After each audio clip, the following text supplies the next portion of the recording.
variables que hay que tener en cuenta. ¿Colombia tiene normativa? Sí.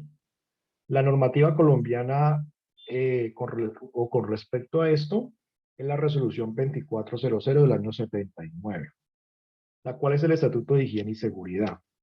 Pero específicamente, si bien la resolución 2400 habla de todo el tema de higiene y seguridad y está dividida por capítulos, hay unos apartados específicos que tienen que ver con el ruido. Y específicamente el artículo 92, digamos, el 90, 91, 92 habla del tema del ruido.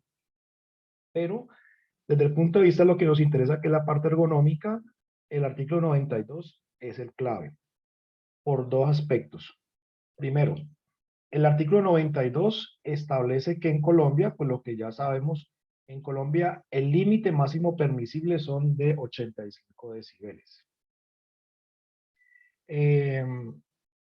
Pero estos 85 decibeles está enfocado es al riesgo de pérdida auditiva. Tiene que ver con el nivel de exposición máximo permisible en actividades económicas, donde hayan máquinas, equipos, motores, vehículos, etc. Y esos 85 decibeles tienen que ser valorados para cualquier actividad económica o cualquier oficio que tenga exposición al ruido. Puede ser una persona que maneja una moto, un mensajero, el conductor de un carro, el operador, vimos anoche un operador del torno, ¿cierto? Ese operador del torno, es decir, cualquier actividad que sea de tipo productiva. No, marica, no es imposible. Señora Viviana, ¿qué decía? Ay, no, es que lo que pasa es que lo escucho entrecortado, pero es mi culpa, no de ustedes, la señal mía que estaba regular. Qué Ok, pena. ok. Entonces, cuando ustedes hagan asesorías, o en el caso de los médicos que están calificando o calificarán trabajadores por hipoacusia, que el caso de hipoacusia hay muchísimos en Colombia, lo primero que hay que preguntar es, si es un caso de una enfermedad laboral, bueno, ¿cuáles fueron los decibeles que se expuso la persona en su vida laboral? No en la última empresa, sino en muchísimas otras empresas. Pero esto tiene que ver, es un tema de riesgo por enfermedad laboral.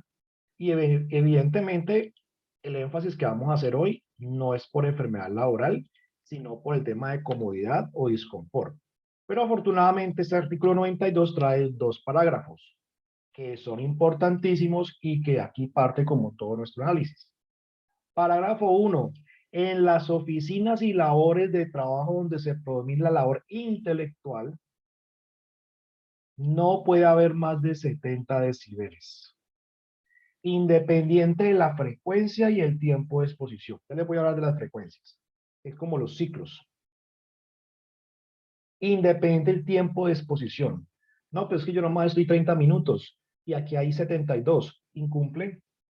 No, yo estoy 8 horas y hay 72 decibeles. Incumple.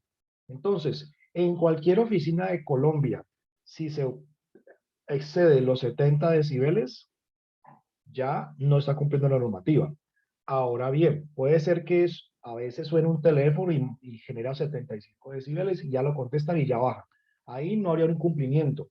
Pero ya cuando esos decibeles que excedan este valor sean muy continuos en la oficina, en un sitio de labor intelectual, por ejemplo, un área de labor intelectual es donde los médicos se sientan en las clínicas a redactar pues sus historias o las observaciones. Es un sitio de labor intelectual.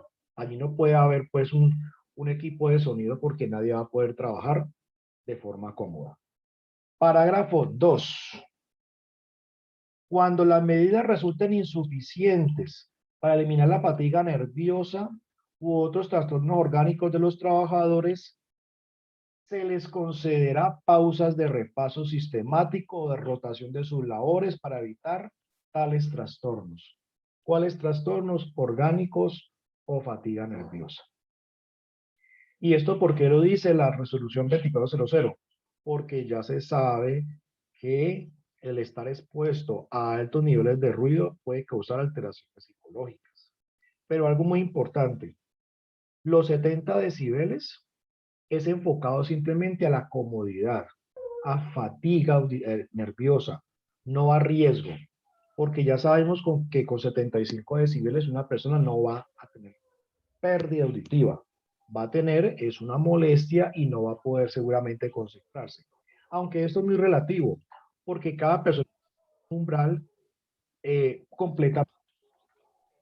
¿Usted dónde creció y dónde se desarrolló? Usted es más o menos tolerante al ruido.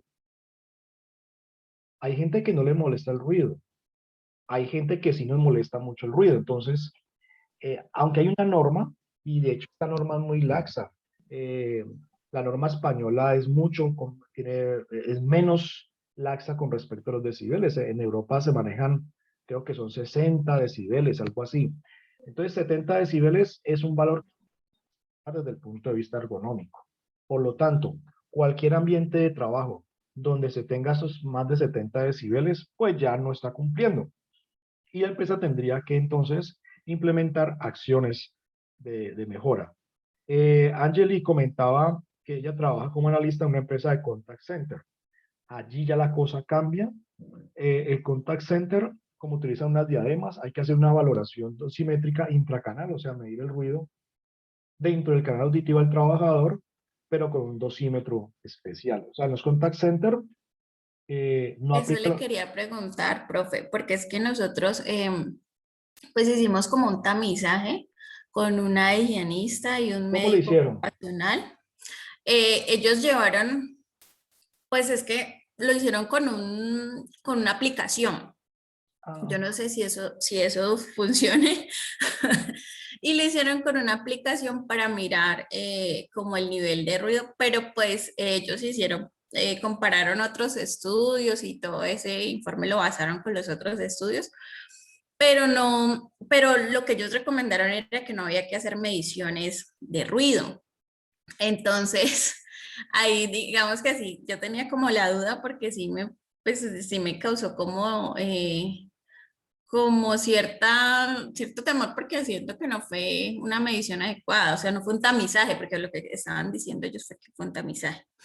Entonces siento que no fue adecuado con referencia a eso y como se vuelve como un poquito complejo conseguir ese tipo de medición por canal auditivo, es que usted dice. Entonces, sí. ese es el tema. Bueno, con respecto a eso, varios comentarios. El primer comentario fue que, pues eso no fue ningún tamizaje ni nada, eso fue una mala valoración. Yo le recomendaría volver a hacer la valoración con alguien que maneje el tema de ruido en call center, o sea, una persona que tenga experiencia en valorar la exposición a ruido en este tipo de sitio de trabajo, porque no todo el mundo, realmente no todo el mundo tiene conocimiento de cómo se valora o cómo se evalúa el ruido en operadores de call center. Eh, yo tengo incluso artículos acá en el computador de resultados reales en otros países, porque pues aquí como nadie investiga, entonces aquí no tenemos datos. Sin embargo, los call centers pues son muy similares en casi todos los países. Entonces ya hay estudios que muestran resultados reales de ruido que reciben los operadores de call center. Eso ya se sabe y usted en internet pone en inglés evaluación de ruido en call center y le aparecen como 50, 60 artículos. Entonces, lo que hicieron sus compañeros estuvo mal hecho. Fue mal hecho porque primero, es imposible uno valorar la exposición en un call center simplemente a ojo. Eh, y no se puede toda vez que el ruido es intracanal. ¿Sí? Entonces, al ser intracanal, usted puede estar al lado de la persona y usted no se da cuenta realmente la cantidad de ruido que está recibiendo. Es imposible. Y es imposible porque el ruido está condensado, configurado o está recibiéndose a nivel intracanal. Por eso se utilizan unos dosímetros que se llaman dosímetros intracanal, que son unos dosímetros especiales. ¿Y qué tienen de especial? Tienen de especial que el micrófono se le inserta en el canal auditivo. Y eso pues hace una valoración mucho más especial. Hay una norma ISO que establece cómo se evalúa para estas personas el tema intracanal. Por lo tanto, pues en mi opinión no sirve absolutamente de nada esa evaluación o esa inspección. Y peor aún, no se recomendó una evaluación cuantitativa. De hecho, hay reportes en donde científicos han publicado personas que han tenido daño auditivo, como este que les estoy mostrando, de una persona que ha trabajado cierta cantidad de tiempo y ha inducido pérdida auditiva. O sea que en el tema de ustedes de call center, no hablamos simplemente de ergonomía, aunque hay mucho tema de ergonomía que hablar en un call center. Por ejemplo, son personas que están 8 horas mínimo sentadas en la misma posición, no pueden estar separando a toda hora porque hay unos tiempos que les miden. Desde el punto de vista ergonómico, pues hay mucho que evaluar, pero desde el punto de vista de ruido, hay que hacer lo que se llaman las audiometrías intracanal. Y aquí en Colombia hay muy pocas personas que tengan un dosímetro intracanal. Por lo tanto, no, pues realmente no hay muchas evaluaciones. ¿Qué es lo que les sugiero? Pues primero volver a hacer una valoración, hacer encuestas en los trabajadores, preguntarles por una serie de síntomas auditivos. Y lo otro es, lo que usted sí puede hacer es, si no tiene las mediciones, incluso yo le puedo mandar un artículo muy bueno de Polonia, donde muestra resultados reales de cuánto ruido recibieron esos operadores de call center. Y los decibeles están entre, es muy variable, ¿no? Pero están como entre 78, 82, 83 decibeles. O sea, son unos rangos entre moderados, digamos. Altos. Sí. Altos para lo que uno se imagina que, o sea, que se supone que debería estar recibiendo el oído, así tan directamente. Pues sí, exactamente. Mire, por ejemplo, este artículo es un caso de una persona que fue diagnosticada con pérdida auditiva y trabajaba en un call center desde la casa. O sea, con su diademita en la casa y tuvo pérdida auditiva. Entonces, pues nada, eso es lo que le puedo sugerir. Haga una nueva evaluación, pero con alguien que tenga como experiencia en el tema de ruido y en el tema específicamente de call center. Profe, una preguntita. Buenos días. Sí, ¿Qué señora. medidas preventivas nos podría recomendar usted para esas personas que laboran sus 8 horas con el uso de diademas o micrófonos? Porque ahora desde el trabajo remoto en casa, pues estamos observando que esto se aumentó, se incrementó y hay personas que ya reportan tinnitus, piticos o incluso algunos empiezan a hablar en un tono más fuerte. Entonces, como medida preventiva, ¿qué le podemos recomendar a todos esos trabajadores que tenemos con esta nueva exposición que anteriormente no teníamos? Porque es un ruido pues, que entra directo del audio del micrófono enseguida al oído. Varias recomendaciones. Primera, sobre todo a personas que estén muchas horas al día con diademas o con audífonos que tengan que trabajar con eso. Primero, capacitación en un tema específico que se llama conservación auditiva. En esa capacitación se le explica a la persona cómo funciona el oído, cómo lavárselo, cómo lo afecta, cómo se fatiga el oído. Dos, hacer mediciones de ruido intracanal, dosimetrías intracanal. No sirve la sonometría convencional ni sirve la dosimetría convencional. 3. Mirar la ficha técnica de los equipos, de las diademas, para configurarlo en el menor volumen. Eso tiene unas configuraciones de volumen. Yo lo puedo graduar en alto, bajo o medio. Entonces, decir a todo mundo, a las personas que en la medida de lo posible trabajen con el menor ruido posible, si es que se puede. A veces se puede, a veces no se puede. Cuando no se puede, cuando están en una sala de call center con 100 personas hablando al tiempo, pues les toca subirlo un poco para poder escuchar, porque normalmente los call centers, como el negocio es tener mucha gente en un ambiente muy pequeño, entonces los pegan mucho. Y al pegarlos mucho, pues ellos tienen que hablar duro y ponerlo alto para poder escuchar al cliente, ¿no? Pues las capacitaciones, las mediciones, audiometrías. A los operadores de call center hay que hacerles audiometrías. Y peor aún, si usted no tiene los resultados de una evaluación real, audiométrica, dosimétrica, tiene que hacerle audiometrías para ver cómo está afectando eso. ¿Qué pasa con los call centers? Pues normalmente es gente muy joven, gente que está estudiando, que no pudo estudiar, entonces se dedica al call center, porque es relativamente fácil trabajar como call center, usted no necesita pues mucho. El problema es que la gente rota mucho, la gente se aburre de los call centers, trabaja en call center rápido y renuncia. Entonces hay mucha rotación. Es como con los oficios de vendedor de gasolina. Rotan mucho, es un escampadero y luego la gente se dedica a otras cosas. Con call center es gente muy joven que aguanta pues largas jornadas hablando por teléfono. Eh, pero volviendo a su pregunta, eso, capacitación, la evaluación dosimétrica, configurar los equipos a bajo volumen, la diadema, y por último, que la persona se ubique en un espacio cerrado, o sea, un espacio silencioso para que no tenga que hablar tan duro ni poner la diadema en alto volumen, ¿no? Mire todo lo que hay para hablar, solamente un oficio que es el contact center o los call centers. ¿Qué es lo que pasa? Entonces ya tenemos clara la normativa, ¿no? Ya sabemos en dónde está la normativa que sustenta las evaluaciones. Y yo con una inspección, yo no puedo decir, sería imposible yo con una inspección decir si hay más o menos de 70 decibeles en una oficina. Eso es bastante complejo. Profe, ¿me puede repetir la normativa? Qué pena. Resolución 2400 del año 1979. Estatuto de Higiene y Seguridad.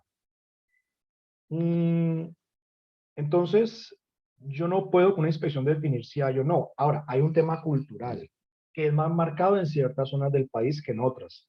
A veces uno llega a la oficina y hay una radio ahí prendido a todo volumen, ¿cierto? Y eso lo encontramos en talleres, en fábricas o hasta en oficinas. Hay gente que no puede trabajar si no es con música. Hay gente que no puede hacer oficio en la casa si no es con música, pero es un tema cultural que también habría que evaluar en las oficinas.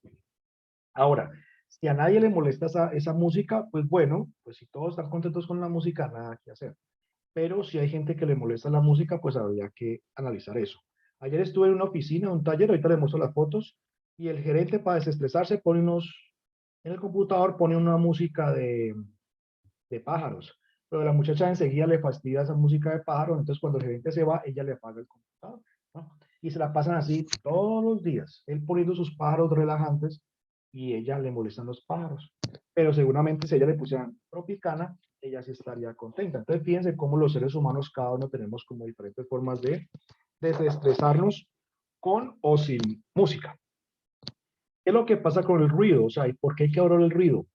Pues efectivamente vimos que la normativa colombiana para un operario de producción son 85 porque le daña la parte auditiva. Ya les vamos a mostrar en dónde se da el daño, ¿cierto? Pero aparte, pues el ruido tiene unos efectos, ¿no? Si yo tengo una exposición continua a más de 85 decibeles, pues voy a tener pérdida auditiva. La gente no se queda sorda, la gente tiene pérdida, más no se queda sordo, ¿no? También hay unas alteraciones fisiológicas en algunos órganos que ya les voy a mostrar cuáles son. La gente se distrae o la gente se siente molesta cuando hay demasiado ruido.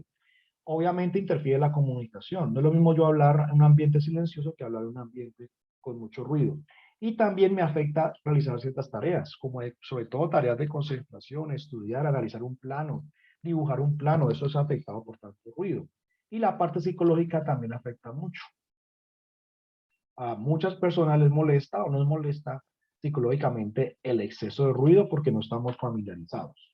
Entonces, hay una cantidad, digamos, de estudios que han mostrado cuáles son las afectaciones, pero resulta que el ruido tiene dos parámetros importantes: el nivel de ruido y la distribución espectral, o sea, el espectro de frecuencias. Ya les voy a explicar eso qué es. Pero en este punto, para que tengan en cuenta dos parámetros del ruido: la intensidad del ruido y la frecuencia a la cual el ruido se expresa. Ya vamos a ver la diferencia. Por ahora el nivel de ruido simplemente son los 80 o los 70 o los 100 decibeles que puede haber en un ambiente de trabajo. Entonces, ya hoy en día se ha caracterizado una cantidad de efectos provocados por altos niveles de ruido, ¿no? A nivel nervioso, el sistema digestivo, los pulmones, cardiovascular, hasta la parte de la piel. Es decir, ya hay estudios que muestran que personas expuestas muchos años a un ambiente supremamente ruidoso puede desencadenar afectaciones.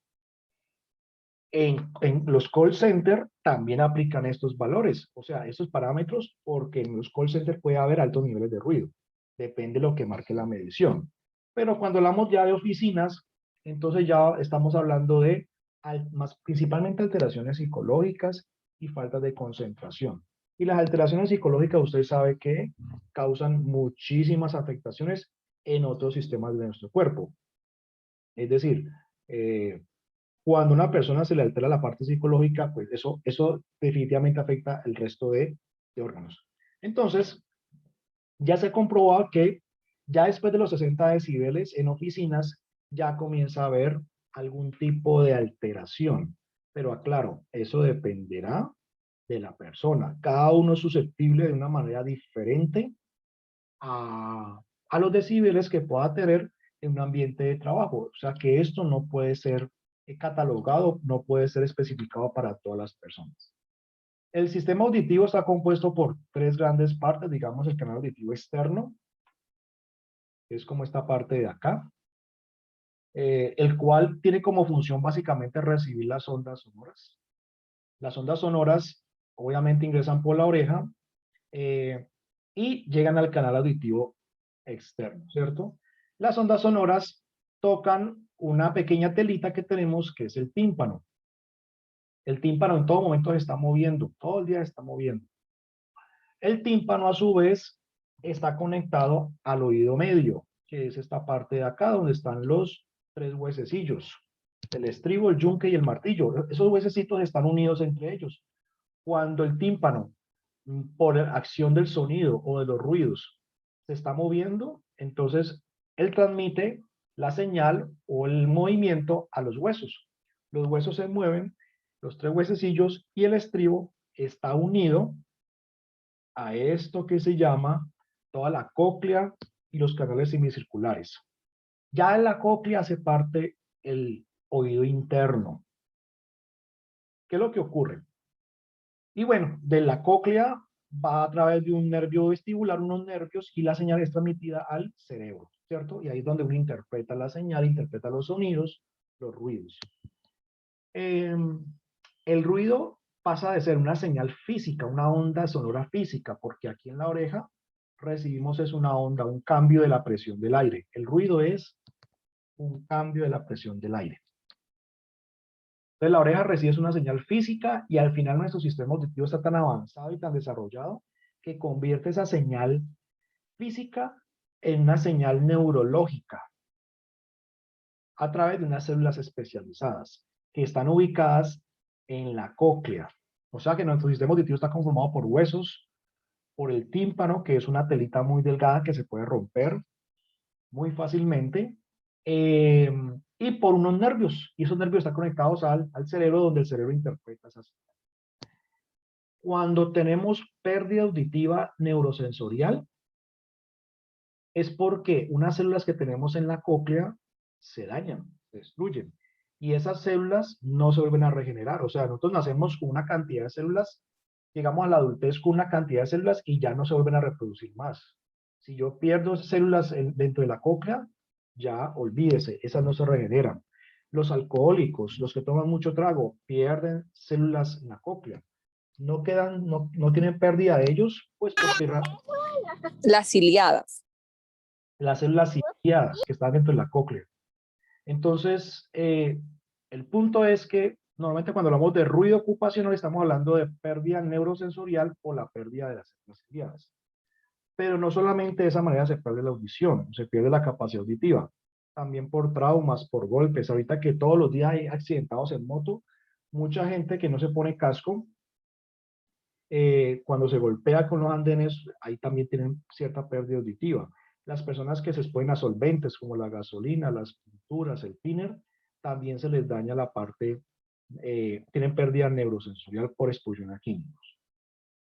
Esos efectos se dan principalmente a nivel de altos niveles de ruidos por encima de 85 sin protección auditiva, ¿no? Uno no esperaría que en una oficina haya pérdidas de ese tipo. ¿Qué es lo que ocurre, digamos, en la cóclea y en los canales semicirculares? Hay lo que llaman las células ciliadas, ¿no? Y esas células están distribuidas en ese caracol y ellas son unas células especializadas y cada una tiene una configuración y es la que nos permite diferenciar sonidos a diferentes frecuencias. Entonces hay unas células que están especializadas para los 20.000 hercios, otras para 2.000, otras para 3.000, otras para 2.000 y así sucesivamente. Nosotros, los seres humanos, solamente podemos escuchar sonidos entre 5 hercios hasta 20.000 hercios. Ese es el rango que nosotros podemos escuchar, porque tenemos nuestras células ciliadas configuradas para esas frecuencias. O sea, es imposible escuchar a más de 50.000 hercios. En cambio, hay animales que tienen la capacidad de escuchar a muy bajas frecuencias o más altas frecuencias, como el caso de los delfines, las ballenas.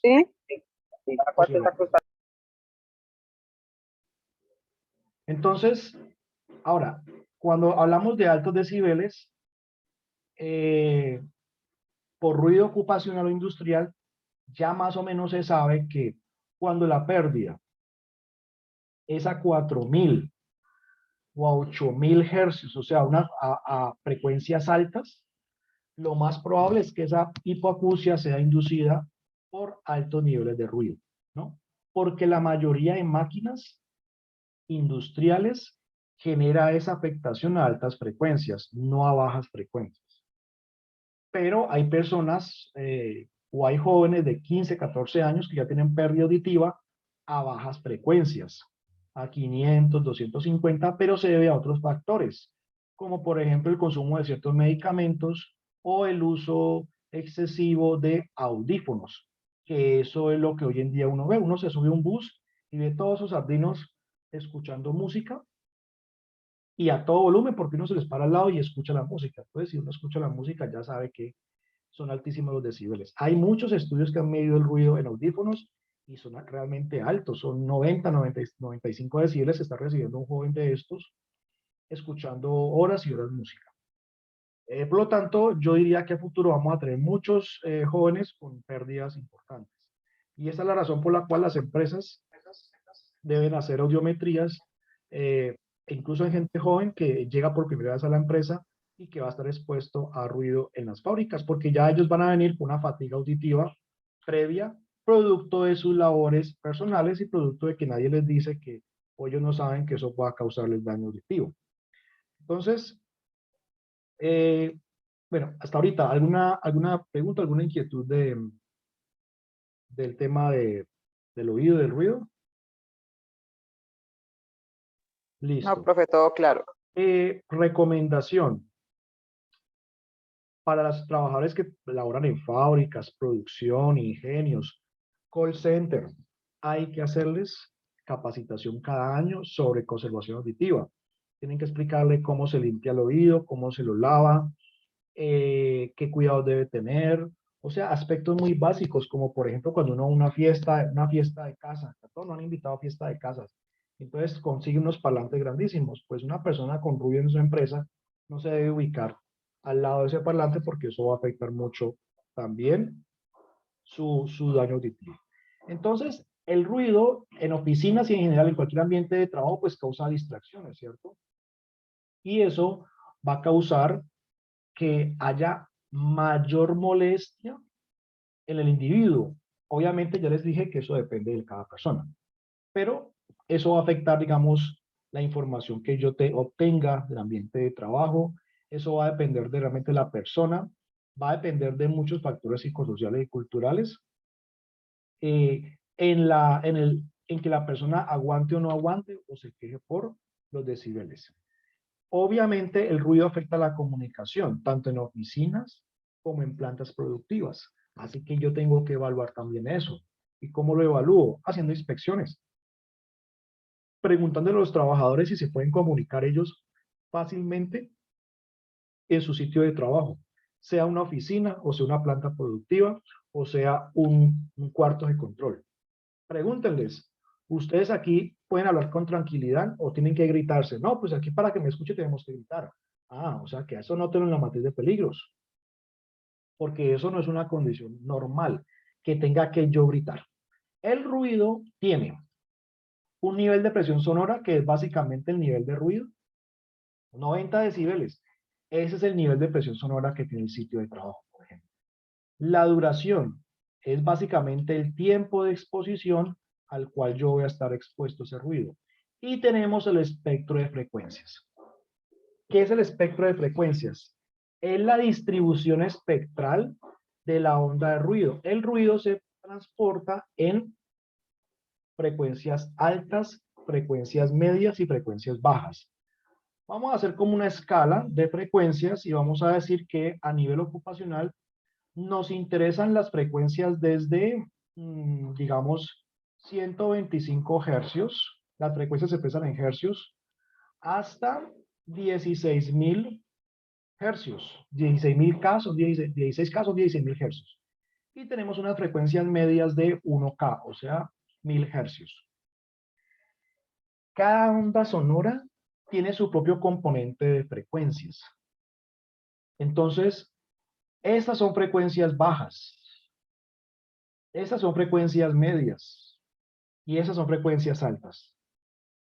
Yo puedo determinar a través de equipos sonómetros si una máquina o una fuente de ruido genera más aporte a frecuencias medias, altas o bajas. Recuerden que la gente pierde la audición en las empresas es por frecuencias altas, no principalmente por frecuencias bajas.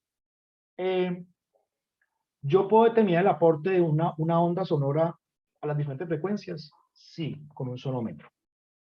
Incluso hoy en día con dosímetros.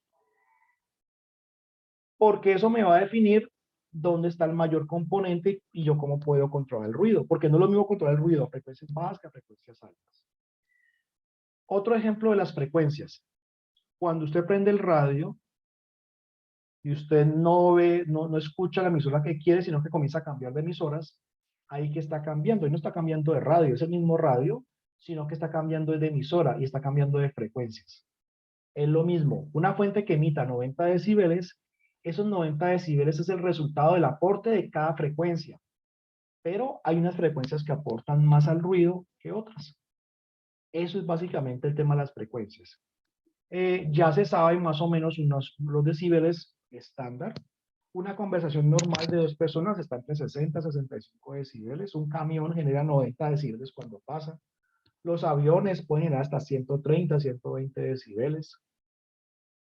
Una cuarto o una habitación, una oficina silenciosa, maneja 30, 40 decibeles. Entonces ya se sabe cuáles son los decibeles que normalmente se manejan. Recordemos que la normativa colombiana ha establecido como límite permisible los 70 decibeles en oficinas, que a veces es muy complicado obtenerlos, a veces es muy fácil. Eso depende de la organización y depende de la empresa cómo tenga establecido la cultura organizacional. A veces uno llega a oficinas y todo el mundo está hablando al mismo tiempo y con esos teléfonos y es una cosa impresionante. Pero a veces uno llega a oficinas donde son realmente muy silenciosas. Entonces, no es lo mismo ciertos escenarios unos con respecto al otro. Es bastante diferente el tema de ruido y cómo las empresas establecen normas. Esto, por ejemplo, es un espectro de frecuencias. ¿Qué tenemos en el eje X? Tenemos la frecuencia, aquí empezamos en 31.5 hercios hasta 8000 hercios. Entonces, lo que llama el barrido de frecuencias es, para una misma tarea o una misma fuente de ruido, analizar cómo se distribuyen las frecuencias para esa máquina, por ejemplo, para ese equipo, para ese aire acondicionado. En este resultado vemos que el aporte principal fue a frecuencias bajas. 63, 125 y 250 hercios. Pero este comportamiento a nivel industrial principalmente se encuentra opuesto. Uno lo que encuentra es mayores aportes a frecuencias altas. Y esa es la razón por la cual los operarios en las fábricas cuando pierden la audición, realmente pierden la audición es a altas frecuencias. Y no siempre se pierde la audición en los dos oídos al tiempo. Siempre empieza por un oído, cierta pérdida y luego por otro oído. Entonces, para operarios de call center y operarios de fábricas muy ruidosas, se les debe hacer lo que llaman las audiometrías, que eso es obligatorio. Hacerlas cada año o la periodicidad que indique el médico laboral. Pero si usted tiene dudas o no sabe, póngalo anual y listo. Sobre todo si hay altos niveles. Ahora, si los niveles no son tan altos, entonces lo puede establecer cada 2 años. Digamos, la recomendación ¿cuál es? Si los decibeles son superiores a 85, hágala anual. Si los decibeles son entre 80 y 85, hágala cada 2 años. Y ya si la persona, nadie se expone a más de 75 decibeles, no es necesario a priori hacer audiometrías. ¿Por qué? Porque no hay un riesgo auditivo de pérdida. Entonces, la audiometría lo que hacen es, nuevamente, evaluar las frecuencias, pero en este caso no en la parte ambiental, sino en mi oído, en el oído izquierdo y en el derecho. Y ya las personas que hacen estas pruebas comienzan a evaluar cada oído a diferentes intensidades. Entonces, cuando uno escucha el pitido, uno levanta la mano izquierda o derecha, dependiendo en dónde escuchó. Con eso, los profesionales de la parte auditiva, los fonoaudiólogos o los audiólogos, se dan cuenta cuál es el oído más afectado si es que tienen algún tipo de oído afectado. Y entre estas bolitas estén más abajo, quiere decir que hay mayor pérdida, ¿sí? Entonces, los fonoaudiólogos utilizan pues unos señales, unas X y unas bolitas, que eso lo manejan ellos, indicando cuál es la evaluación del oído izquierdo o del derecho. El hecho es que cuando esta curva caiga mucho, quiere decir que la persona tiene mayor pérdida. Y ya la curva pues tiene unos valores de referencia, que ellos manejan y saben cuándo hay pérdida auditiva o no. Hay pérdida auditiva leve, hipoacusia muy severa, moderada, neurosensorial, bilateral. Cuando es bilateral es que ambos oídos ya están afectados, ¿no? De esa manera, la empresa sabe realmente el estado auditivo de la persona. El otro aspecto, desde el punto de vista personal, pues las personas afectadas por ruido pueden tener problemas con familiarizarse con las señales verbales, puede haber un mayor esfuerzo vocal, o sea, yo tengo que hablar más duro para que me escuchen. También dependerá pues de la capacidad auditiva de la persona que esté escuchando la señal o que esté escuchando la voz, y también tiene que ver mucho con un exceso de ruido en oficinas, por ejemplo, fatiga, el estrés que genera el ruido y, digamos, ese tipo de aspectos se deben considerar. El ruido, como son ondas, el ruido rebota en una fábrica, una oficina, y el comportamiento es el mismo. Es decir, cuando uno está en un ambiente ruidoso, uno recibe el ruido directamente de la fuente o indirectamente de las ondas rebotadas de la pared, del piso y del techo. Por eso algunos métodos de control establecen controlar, ahorita les voy a mostrar más adelante, los controles que no implementan oficinas o fábricas.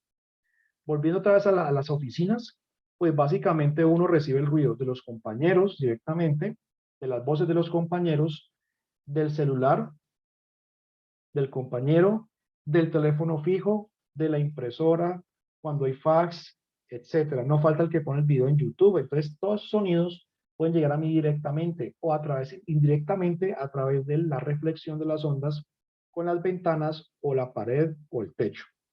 Ya cuando hay ventanas abiertas en la oficina, se reduce mucho el ruido porque el ruido, las ondas salen. Las ondas no rebotan, sino que salen y eso reduce mucho el nivel de ruido. Pero no en toda parte encontramos ventanas abiertas. Por ejemplo, en una clínica o en los call centers o en sitios donde hay aire acondicionado, pues toca ¿qué? Toca es tener las ventanas cerradas por el tema del confort térmico. Entonces ahí sí hay constante rebote de ondas sonoras y eso afecta. Entonces podemos tener exposición al ruido directa cuando estamos sentados frente a un compañero y comienza a hablar duro. Ondas reflejadas, ondas que se difractan. Difractan es que la onda choca con un filo de una pared o un muro y luego siguen, atraviesan pero difractadas, es decir, cambian el ángulo. Eso se llama difracción. O también ondas transmitidas por, ¿cómo? A través de paredes, a través del techo, a través de puertas, a través de ventanas. Entonces hay diferentes formas de transmisión y comportamiento de las ondas. Pero los principales son ondas directas y ondas reflejadas. reflejadas a través de las paredes, principalmente las paredes, y a través del techo. Así que cuando estemos abordando el tema de ruido, hay que considerar el bloqueo de las ondas directas y el control a través de unos métodos absorbentes de las ondas reflejadas. Y esto es lo que vive mucha gente día a día. Quéjense o no, las personas siempre hay exposición a ruido que puede ser molesto o no. Otro aspecto del ruido es el ruido externo. Cuando las empresas tienen ventanas cerradas todo el día por el aire acondicionado, pues eso realmente es muy poco aporta. Pero hay empresas que están ubicadas en vías principales y resulta que las ventanas están abiertas todo el día por alguna razón. Y ahorita por el tema del COVID, pues muchos asesores han recomendado abrir las ventanas para ventilar más los espacios. ¿Y esto qué ocasiona? Esto ocasiona que se filtre el ruido ambiental. El ruido de las motos, de los carros, de los buses, los pitos de los vehículos, etc. Entonces del exterior está filtrándose muchas veces, y hasta el polvo también, del exterior. Las estructuras también transmiten ruido y vibraciones, o sea que eso también es otro aspecto importante a tener en cuenta. Por eso se recomienda que las oficinas que estén pegadas a las calles tengan ventanas cerradas para evitar ese ruido externo. De esa manera, digamos que se mejora mucho el tema de confort. Así que las empresas más afectadas son aquellas que están cerca a andenes o vías principales, empresas que tienen a su vez al lado una empresa de fabricación de algo, y también los sistemas de ventilación, los extractores y los ventiladores también son una fuente de ruido.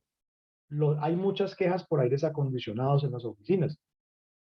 Entonces la gente le dice a uno, no, es que mira, aquí tengo este aire acondicionado grande y viejo, y eso genera demasiado ruido. Entonces ahí toca mirar a ver cómo se reduce el ruido, ya sea reubicando a la persona o cambiando el sistema de aire acondicionado o haciéndole mantenimiento. Entonces tenemos diferentes tipos de fuentes, ¿no? Los ventiladores, el tráfico rodado, si vivo cerca de un aeropuerto, pasan por ahí cerca de los aviones. Cuando llueve y hay láminas metálicas o láminas plásticas, la lluvia genera ruido. Y eso principalmente se da pues cuando la gente trabaja desde casa. El ruido de la gente en la calle, hay gente que pasa en la calle pues con sus parlantes vendiendo su fruta, entonces también. El ruido de los sistemas de aire acondicionado o de las plantas eléctricas, el ruido que pasa a través de las paredes o de los corredores. Cuando la gente está en corredores de las empresas, pues hace más ruido, hace chanza, se ríe, grita o habla por celular mucho más duro. Entonces, miren una cantidad de ruidos que hay que tener en cuenta en una edificación cuando estoy hablando del confort acústico. Cuando se maneja, cuando la empresa está ubicada cerca y hay quejas por ruido exterior, pues hay que mirar a ver, o se reubican los puestos de trabajo, o se modifican las ventanas, o se abren ventanas, o se hace un control en el medio, porque definitivamente el tráfico rodado exterior, pues yo realmente no puedo hacer absolutamente nada. Yo no puedo controlar cada que pasa un bus o cada que pasan los carros. Otra queja muy recurrente es el paso de las ambulancias. Aquí en Colombia mucha ambulancia pasa haciendo ruido, a veces con pacientes y a veces no. O sea, a veces los paramédicos, para que les den vía, prenden esa sirena y hacen una contaminación bastante alta para que les den vía, ¿no? Y eso también afecta a la población. Entonces, Viviana, el micrófono. ¿O voy a preguntar algo? Gracias. No, señor, qué pena con usted. Entonces, como fuentes de ruido, pues tenemos los ventiladores. En todas las empresas hay o un ventilador o un sistema de aire acondicionado, a no ser que sea una oficina de pronto en Bogotá o en Ipiales, en Pasto, donde no necesitan aire acondicionado, ¿cierto? Pero de resto necesitamos ventiladores o aires. Y eso es una fuente de ruido. El ruido que propaga a través de las paredes y los techos. Y si son paredes de panel yeso, pues el panel yeso no es que sea muy buen aislante del ruido, ¿no? El ruido de los ventiladores, el ruido de las rejillas de salida y el ruido que genera las hélices, sobre todo de aparatos o equipos que tienen hélices, ellas van a generar bastante ruido. Algo que pasa muy particular con las hélices es, por ejemplo, las ventiladores. Hay unos ventiladores que llaman ventiladores axiales. y ustedes seguramente los han visto como empotrados en las paredes. A veces uno llega a las empresas a hacer mediciones de calor y uno ve el ventilador pues en la pared, apagado. Entonces uno pregunta, pero ¿para qué vamos a hacer un estudio de calor si aquí están los ventiladores? La respuesta es de la persona de salud ocupacional o de gestión ambiental. No, es que los muchachos no prenden el extractor o el ventilador. ¿Y por qué no lo prenden? Y ahí viene la razón, el ruido. Entonces, cuando un ventilador es muy grande, eso hace que, pues realmente las personas no les guste utilizarlo, no les gusta prenderlo y prefieren aguantarse el calor muchas veces a aguantarse el ruido. Entonces, ahí la pregunta es, ¿lo sometemos más al ruido del ventilador o lo sometemos más al calor del ambiente? Entonces, ¿la solución cuál es? Tenemos que buscar la manera de que no reciban tanto ruido, pero que tampoco estén sometidos a temas de disconfort térmico o a temas de estrés térmico. En las oficinas, el ruido también se da muchísimo, ¿cierto? Por los computadores, por la gente que habla duro, por el uso de fax, las fotocopiadoras. Antes uno tenía fotocopiadoras, las impresoras, perdón, de esas de puntos. Entonces, a mí en el Seguro Social me tocó con una impresora de puntos. Entonces uno mandaba a imprimir y esa impresora era ti, ti, ti, ti, ti, ti, y ruido todo el día, porque teníamos que imprimir muchos reportes de laboratorio. Y ese ruido es bastante molesto. De hecho, hasta el año pasado estaba haciendo misiones de ruido en una empresa que maneja esas impresoras de punto. No las láser que no generan ruido, pero todavía hay impresoras de punto que se manejan. Entonces, todos esos equipos de oficina hay que mirar a ver cuántos decibeles está utilizando. Recomendación. Los equipos de oficina, como esas impresoras viejas o impresoras de puntos, que generen mucho ruido, entonces las vamos a reubicar en un espacio lo más alejado posible de las personas, cuando se puede. A veces ni siquiera hay espacio, la verdad. A veces ni siquiera hay un espacio para reubicarlas, pero la idea es que no estén ubicadas tan cerca de las personas. El otro tema que es más difícil de controlar es el ruido de las personas. Hay personas que hablan duro, hay personas que se ríen bastante o hacen reír a los demás, entonces es un factor personal bastante complicado de controlar. Pero sí podemos hacer campañas invitando o sensibilizándolos a que pueden hablar o reírse, pero manejando unos tonos moderados de la voz. A veces las empresas ponen letreros donde invitan a los compañeros a reducir el alto de la voz o el tono de la voz para que si yo tengo que decirle algo al compañero, pues hablarlo directamente con él sin tener que afectar al resto de personas porque la gente también está concentrada en su trabajo. Ya esto es un tema de cultura y es un tema de ir cambiando poco a poco hábitos personales que realmente el cambio es muy a largo plazo. Bien, dentro del punto de vista de la valoración, ya les mencionaba, para call centers hay una dosimetría que se llama dosimetría intracanal para call center. Pero para otros ambientes donde no son call center, donde yo quiero realmente evaluar si las personas se están comunicando con facilidad y si los gestos verbales se están recibiendo de forma adecuada, hay unos métodos de valoración. Uno de ellos es el método SIL, el cual lo que hace es evaluar qué tan fácil las personas se están comunicando en un ambiente de trabajo ruidoso. Y este método SIL considera el espectro del ruido, que son las frecuencias de ruido, que van desde 31 Hz hasta 16.000 Hz, el esfuerzo de la persona que está hablando y la distancia entre las dos personas. O pueden ser dos o pueden ser tres. Entonces evalúa la distancia. No es lo mismo yo estar hablando en un ambiente donde hay 70 decibeles y estoy hablando. Supongamos que yo tengo dos personas, ¿cierto?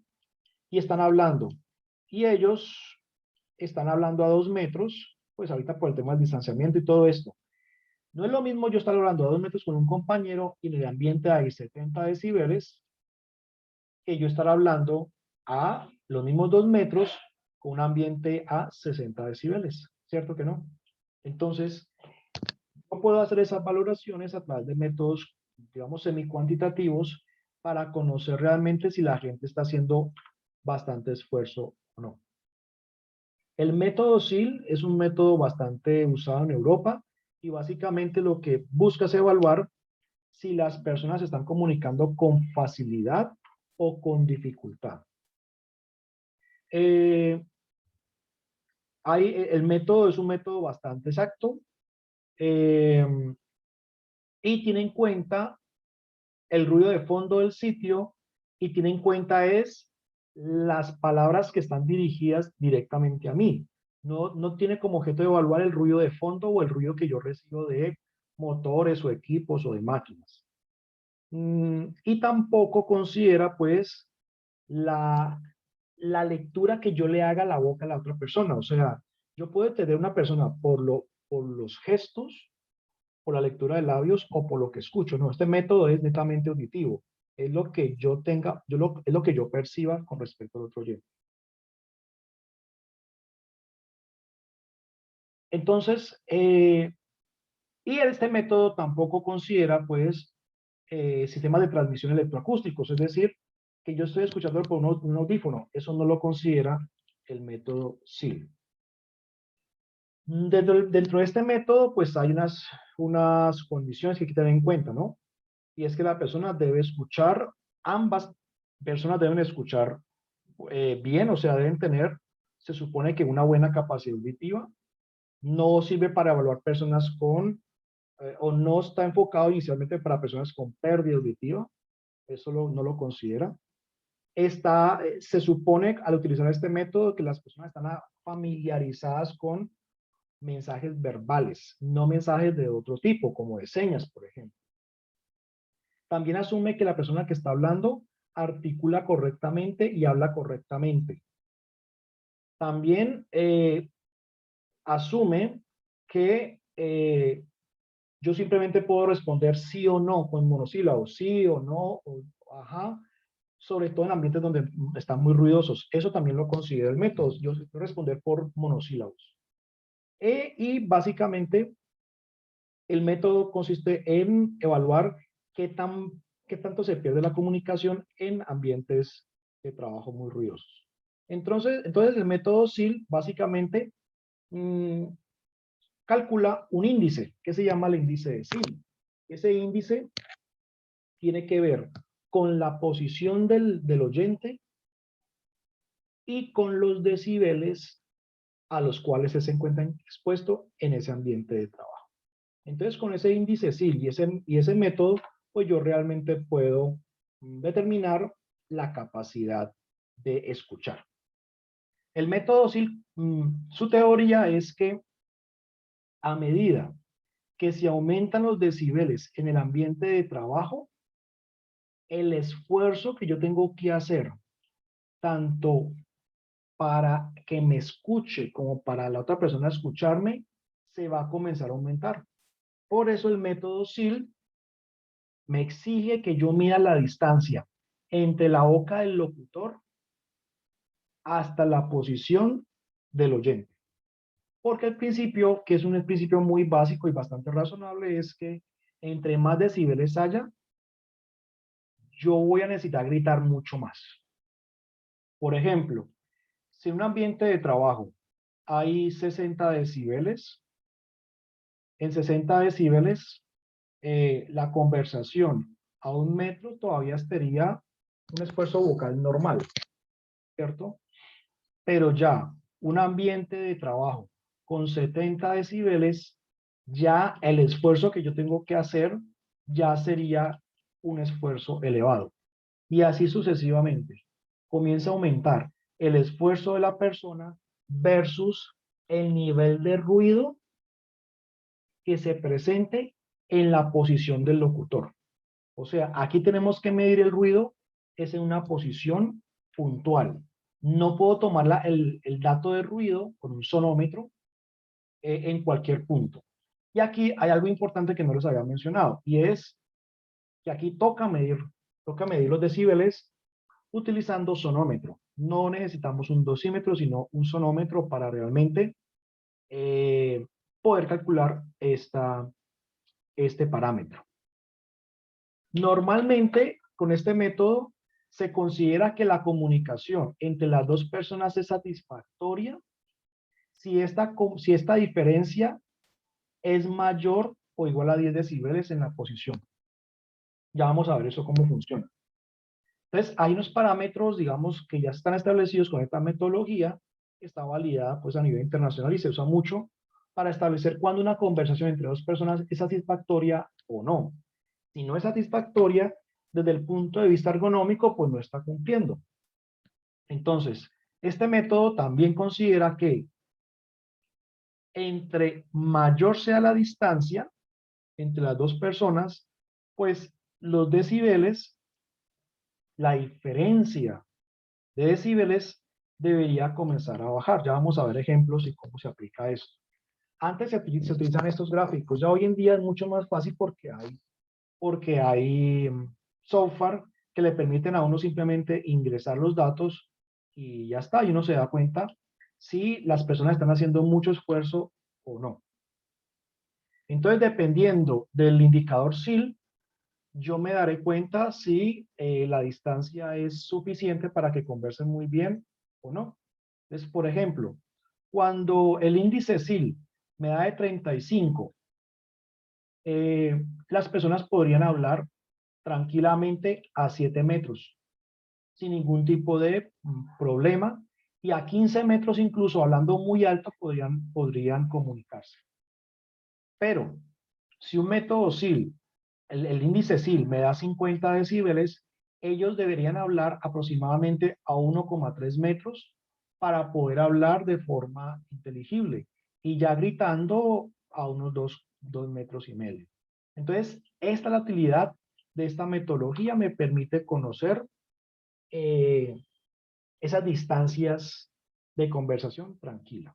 Como les decía, para utilizar el método SIL, yo tengo que previamente hacer mediciones con un sonómetro. El sonómetro contiene pues un micrófono. El micrófono a veces viene cubierto con una pelotica, que eso es una espuma para... La espuma tiene como objetivo que el viento del sitio de trabajo no aporte más ruido. Y la ventaja del sonómetro es que me da en tiempo real los decibeles en la pantalla. Cada día más las empresas están haciendo evaluaciones con los celulares. Eso no sirve absolutamente de nada. Porque el celular no tiene un micrófono, no tiene ponderación de frecuencias, no tiene filtros A, filtros C, etcétera. O sea, no tiene muchas cosas que sí tiene un sonómetro.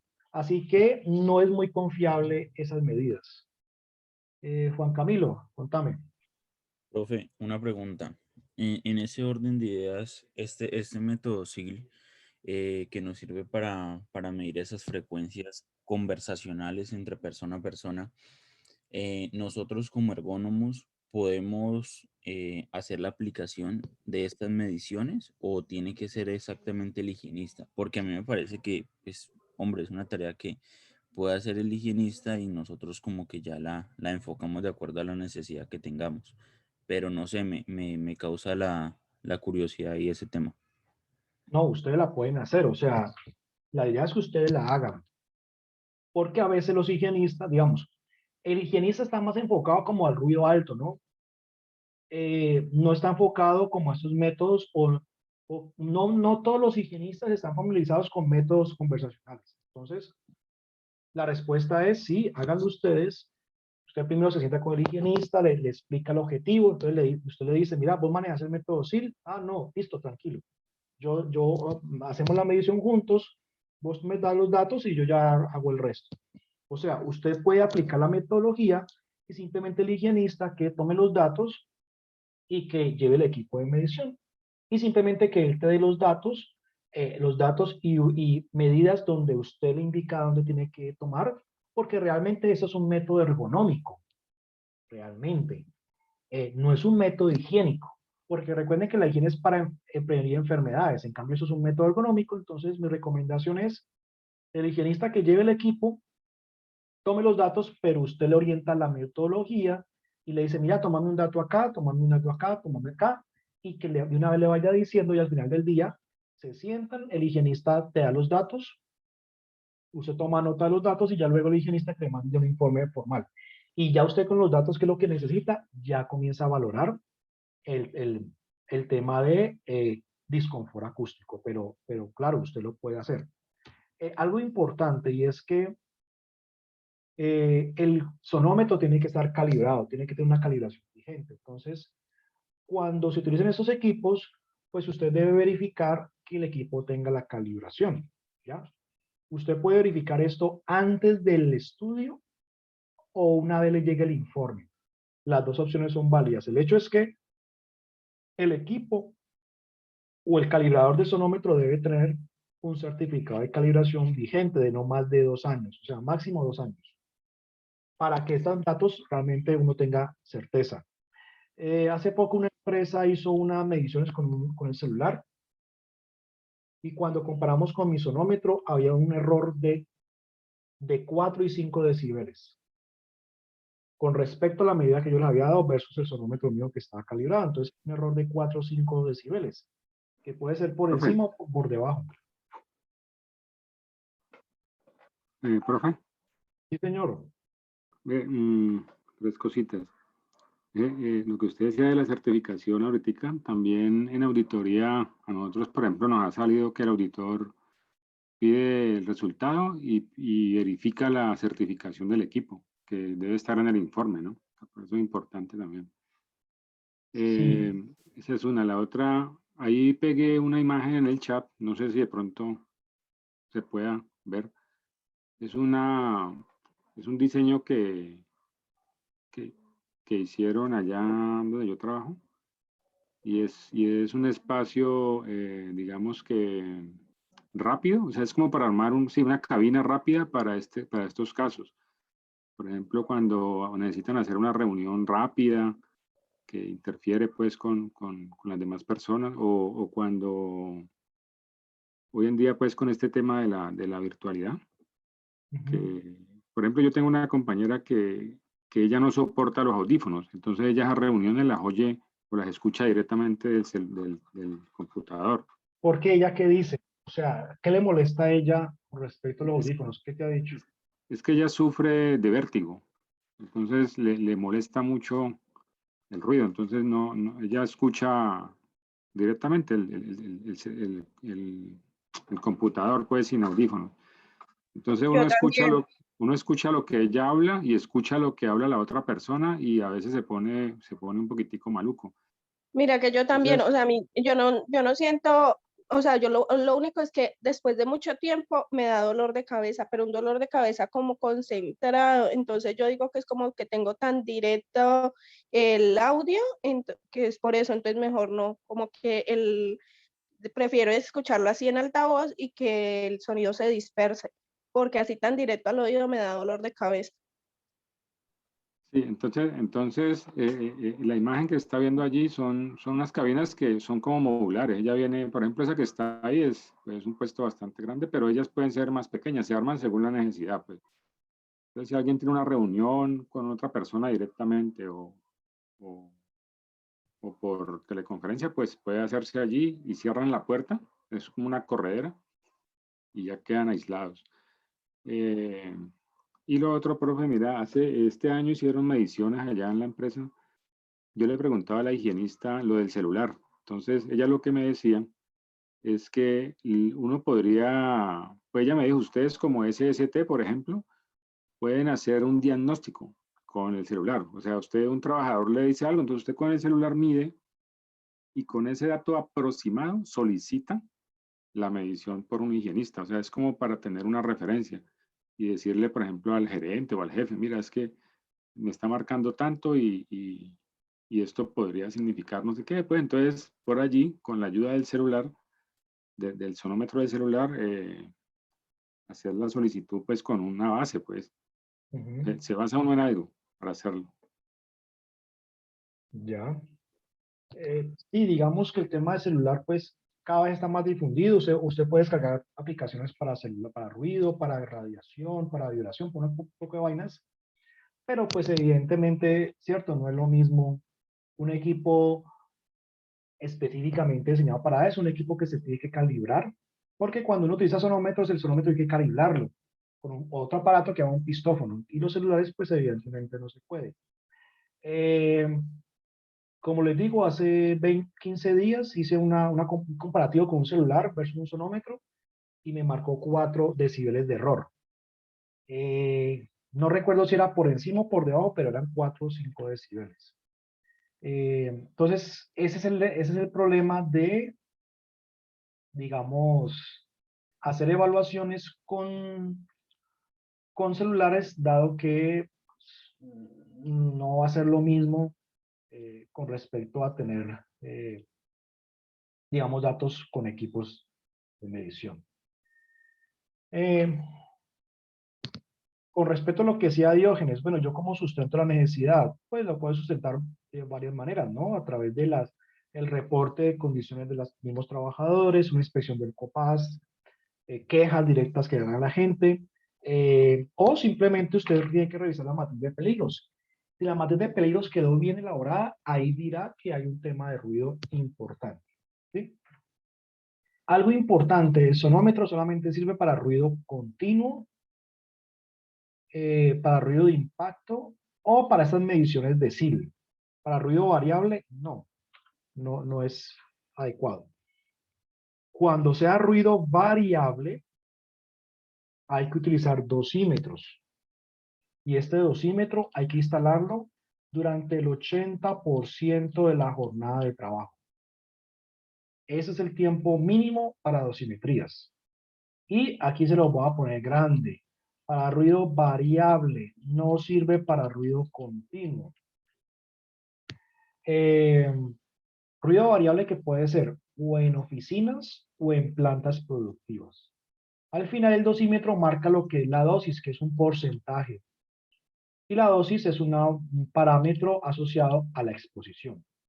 Los dosímetros que les estoy mostrando, que son dosímetros, digamos, industriales, para ruido industrial, no sirven para ruidos en call center. ¿Por qué? Porque aquí el micrófono, en estos dosímetros convencionales, el dosímetro va ubicado en la camisa del trabajador. Por el tamaño no se pueden insertar al canal auditivo, o sea que no va a servir. Y aquí sí está, digamos, el ruido para call center. En los call center hay que utilizar un aparato especial.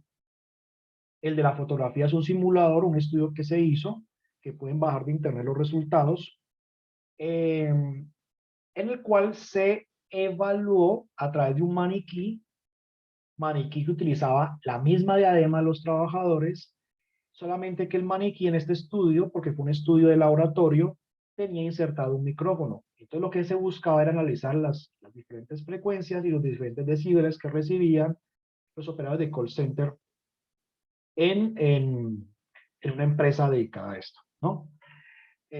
Los resultados, esto fue elaborado por un japonés en un call center en Okinawa, Japón. Ese call center tiene 3.000 personas. ¿Y cuáles fueron los resultados? Las frecuencias. Las frecuencias de exposición están entre 300 hercios, digamos, y los 4.000 hercios. Los niveles de ruido en este call center del Japón estuvo entre 61 y 77 decibeles, o sea, unos decibeles relativamente bajos. O sea, ya esta empresa puede decir, nuestro riesgo por ruido relativamente son bajos, pero porque tienen un estudio hecho con equipos adecuados al nivel de riesgo. En los call centers no se puede utilizar sonómetro, no se puede utilizar dosímetro industrial que uno utiliza para las fábricas, no, tiene que ser uno diferente. Y el ruido de fondo que también hay que medirlo, ellos lo tuvieron en 58 decibeles. ¿Qué es el ruido de fondo? Pues es el ruido medido sin que la persona que está siendo evaluada pues haga sonidos o esté hablando por la diadema. Pero yo no puedo extrapolar automáticamente este dato a otros call centers, porque no sabemos ese call center qué diadema utilizó, cuántas personas son, etcétera. Sabemos que son 3.000 trabajadores, pero no sabemos cómo están distribuidos. También tengo otros resultados de un estudio polaco donde muestra decibeles mucho más altos, hasta 83 decibeles. Por lo tanto, sí hay que hacer las evaluaciones para realmente poder definir si mis trabajadores tienen un daño auditivo o tienen una afectación por el ruido o no. ¿Qué controles hay que implementar en oficinas? Pues hay varios tipos de controles. Eso dependerá de la distribución, dependerá de los materiales, etc. Entonces, primero, La recomendación es separar equipos ruidosos de las superficies, o sea, separar, por ejemplo, una impresora que esté muy ruidosa de la pared, porque lo que va a hacer la pared es reflejar ese ruido.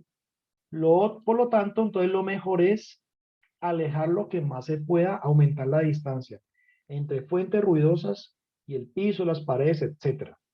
Y ahorita les voy a mostrar un control que uno puede implementar en las paredes. Los teléfonos, regular el volumen, o sea, que un teléfono cuando suene, no suene a todo taco. O sea, que sea un sonido, pues para una persona que está ahí a 1 metro, menos de 1 metro, que lo pueda escuchar y lo pueda contestar. Las alarmas, hay mucho equipo que tiene alarmas visuales. Hay que buscar un volumen más adecuado de esas alarmas visuales. Los equipos que generen mucho ruido no se deben poner sobre mesas vibratorias, sino sobre mesas estables. Las impresoras que les comentaba ahorita, ojalá se pongan en un cuarto aislado o se les haga un pequeño cerramiento acústico. Un cerramiento que puede salir muy barato, realmente. No son tan costosos los cerramientos para una impresora que no necesitamos gran cantidad de materiales. Hoy en día podemos adquirir puertas acústicas, ventanas acústicas, materiales absorbentes. Es decir, hoy en día hay demasiada cantidad de materiales que uno puede adquirir. Ahora, la pregunta es, ¿yo cuándo tengo que decidir implementar este control o no? Después de las mediciones. O sea, el mejor sustento es una evaluación. Ahora, si el gerente de la empresa le aprueba estos controles sin mediciones, pues perfecto, vaya, hágalo. Pero si no, muchas empresas le dicen a uno, no, yo tengo que hacer la medición para que me aprueben las evaluaciones. Lo que vemos en la imagen son unos paneles acústicos. Los paneles acústicos tienen como objetivo evitar que las ondas reflejen al techo y vuelvan y bajen a los otros trabajadores. Los paneles acústicos pueden venir en las paredes o en los techos. Eso dependerá de dónde se puedan ubicar. En esta oficina tocó instalarlo en el techo porque en las ventanas obstruía el ingreso de luz natural y desde el punto de vista arquitectónico pues no era la mejor opción.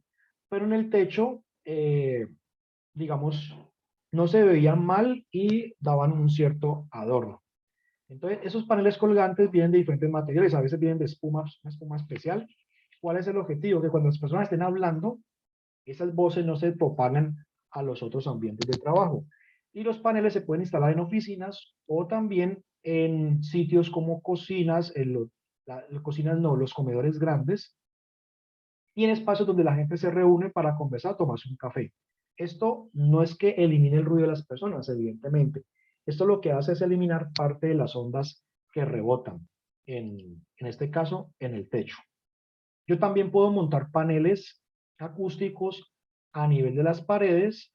Hoy en día vienen recubiertos con unas telas muy bonitas, porque los primeros eran muy feos, entonces a la gente no les gustaba por los feos. Pero ya hoy en día, los que fabrican paneles acústicos, lo que hacen es recubrirlo con telas de colores según el logo de la empresa. Entonces, si el logo de la empresa es azul, entonces le preguntan, ¿de qué color quieren los logos? No, pues azules con verde, listo. Y le montan y le mandan primero un diseño al correo de los paneles, a ver si les gusta rectangulares o cuadrados o circulares. Depende de lo que la empresa diga, así mismo se construyen los paneles.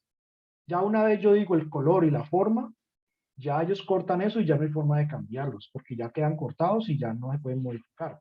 Se pueden modificar de posición, sí, pero ya el corte ya está hecho. Esos paneles realmente mejoran mucho la acústica. Y lo que está eliminando el panel es ese eco o esa reverberación o ese rebote de las ondas cuando hay muchas personas hablando en un espacio muy pequeño. Sobre todo esos paneles se recomiendan eso, en oficinas con muchas personas, personas que tienen que hacer mucho ruido y sobre todo para temas acústicos. Y como pueden apreciar, no son paneles que se vean feos, realmente ya hoy en día también se consideran como un elemento decorativo, pero más que decorativo, lo que estamos buscando en este caso son bajar un poco los ecos, la reverberación y el malestar acústico que puedan tener las personas. Cuando uno hace mediciones antes y después de los paneles, realmente se nota una mejoría. No esperen a que los decibeles bajen de 90 a 80, eso no ocurre, pero sí las personas manifiestan que ahora escuchan menos eco y pueden hablar con mayor tranquilidad. Los paneles pueden ser empleados en cualquier ambiente de trabajo. Lo que sí no se recomienda es ubicarlos en sitios donde se pueden contaminar con agentes biológicos o donde se manejan alimentos. Hay que saber muy bien, analizar muy bien la situación antes de aplicar esos paneles en el sector de alimentos. Tampoco se utiliza en clínicas y hospitales, pues porque se pueden contaminar y realmente no son fáciles descontaminarlos porque es una tela y por dentro trae un material textil o a veces trae espuma y descontaminarlo realmente es muy complicado.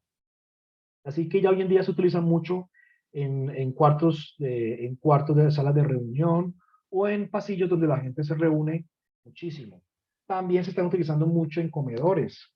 Aquí en Colombia se utiliza muy poco.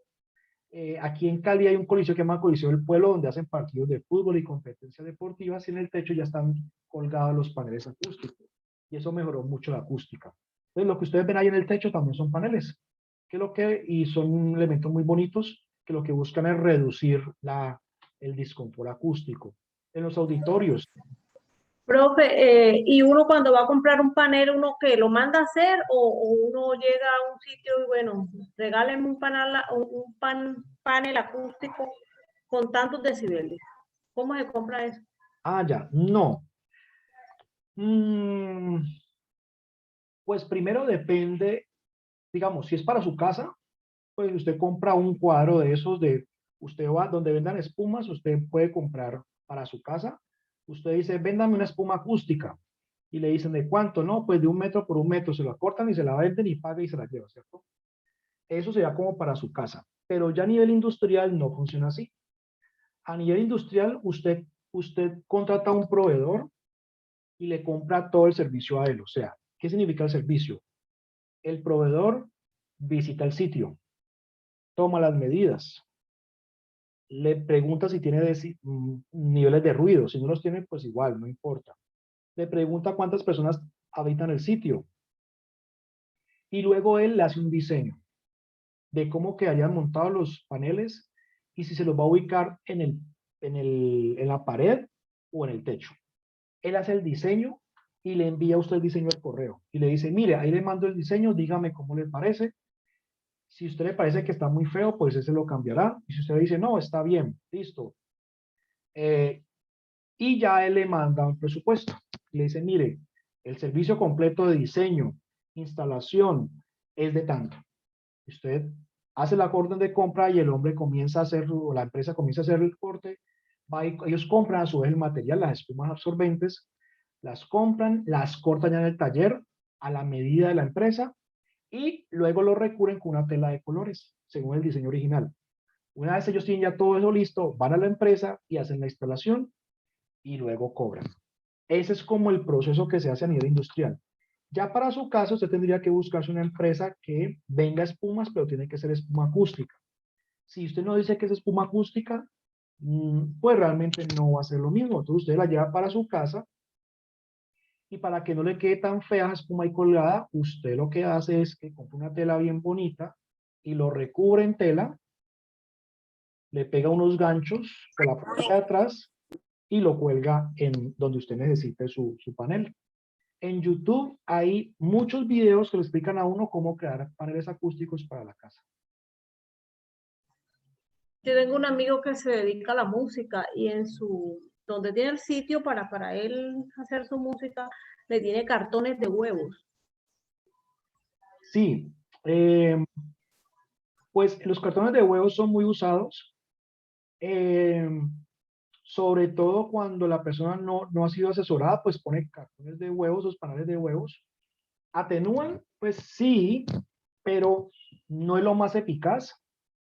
Ahora, no es que esté mal, pero si él busca algo que le atenúe mucho más el ruido, sobre todo la parte de músicos, los locutores por ejemplo, usted cuando llega a una emisora nunca ve paneles de huevos en las paredes, ¿cierto? Son paneles acústicos, unas espumas especiales. Mi recomendación para su amigo es que se vaya, consígase un sitio donde vendan espumas acústicas o en internet las puede comprar y vaya reemplazando poco a poco esos paneles de huevo por espumas. Y va a notar la diferencia en la calidad acústica del recinto. Eso se llama acondicionamiento acústico. Ya cuando uno no tiene el presupuesto para las espumas, pues pone paneles que funcionan, pero no es lo mismo, ¿no? Lo que nos comentaba Diógenes ahorita, ya hoy en día ustedes pueden mandar a construir estaciones de reuniones, módulos que ustedes pueden mandar a construir según a necesidad, para reuniones de 2 o 3 personas o reuniones de mayor cantidad de personas. Y esto es muy importante porque a veces uno llega a una empresa y no hay donde reunirse. O la sala, o nomás hay 2 salas de reunión y están ocupadas. Entonces, cada día las empresas tienen que buscar alternativas de salas de reunión pequeñas, donde usted se pueda encerrar, prende su aire acondicionado y hace su reunión tranquilamente. De esta manera, las reuniones son mucho más tranquilas, no molestamos a los compañeros, porque a veces no le toca hacer la reunión allí en el puesto de trabajo, y uno habla y el compañero puede estar molesto por la conversación de uno. Entonces, para eso, hoy en día se recomiendan mucho salas de reunión fabricadas especialmente según el diseño. Esas salas de reuniones pues tienen materiales que son acústicos, puertas acústicas y lo más importante para evitar el disconfort térmico del cual ayer hablamos, ¿cierto? Para evitar el disconfort, sí o sí tiene que tener una buena ventilación con sistemas de aire acondicionado y una buena iluminación para que la reunión sea lo más tranquila posible y no haya problema.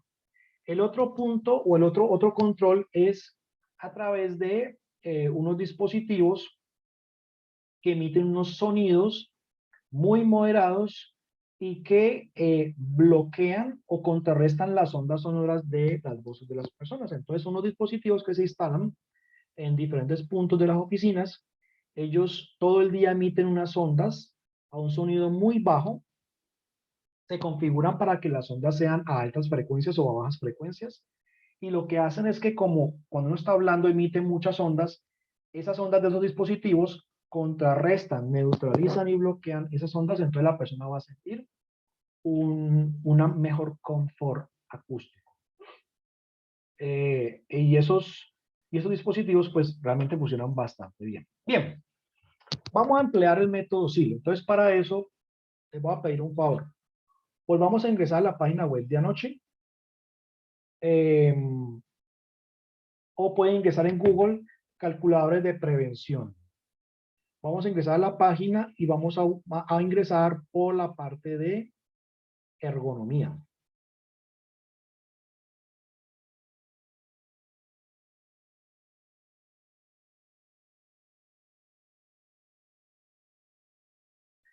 Y en ergonomía vamos a buscar el método SIL. Vamos a ingresar a calculadores. En calculadores ingresamos a ergonomía.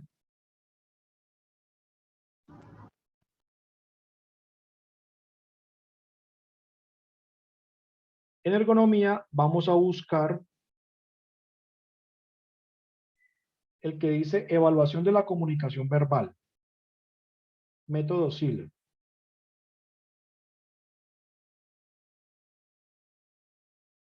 Cuando estemos en el método SIL, le damos siguiente y vamos a ingresar los datos.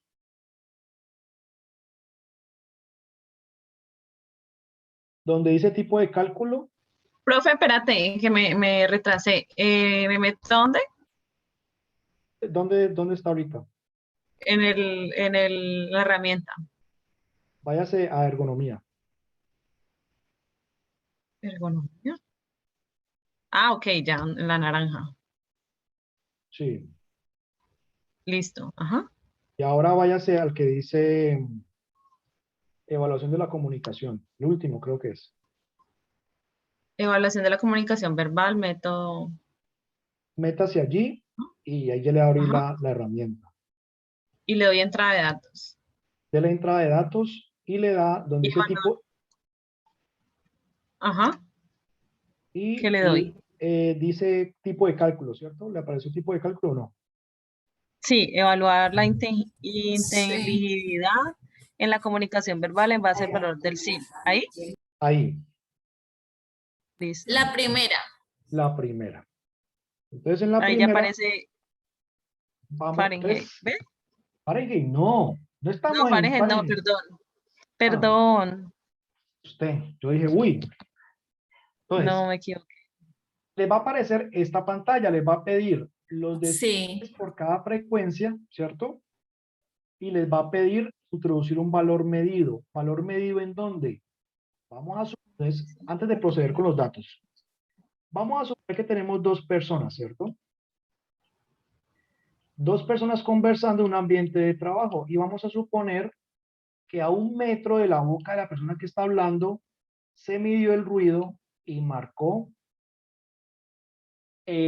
47 decibeles a 1 metro de la persona. Vamos a introducir estos datos. A una frecuencia de 500 hercios, el nivel medido a esa frecuencia fue de 46 decibeles, a 1000 hercios fue de 48, a 2000 hercios fue de 42 decibeles y a 4000 hercios fue de 38 decibeles. Eso fue lo obtenido con un sonómetro. ¿Listo? Y donde dice introducir valor medido, fue de 47 decibeles. Profe, qué pena, una pregunta. Este valor medido fue el valor de acuerdo pues a la medida que se hizo con el, se me fue la palabra, con el dosímetro, Con sonómetro.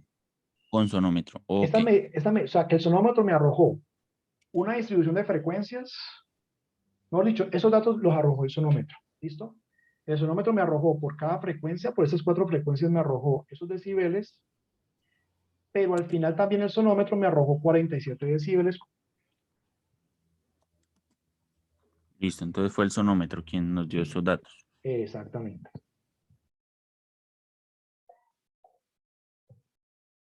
Profe, en la parte de según tabla de esfuerzo vocal, ¿no se coloca nada? No. Ok. ¿Y ya le damos siguiente? Y le damos siguiente. Ya le puso los decibeles de las frecuencias, ¿cierto? 46, 48, 42 y 38. Sí, sí, señor. Listo. Y das introducir valor medio 47 y le das siguiente. ¿Qué te parece?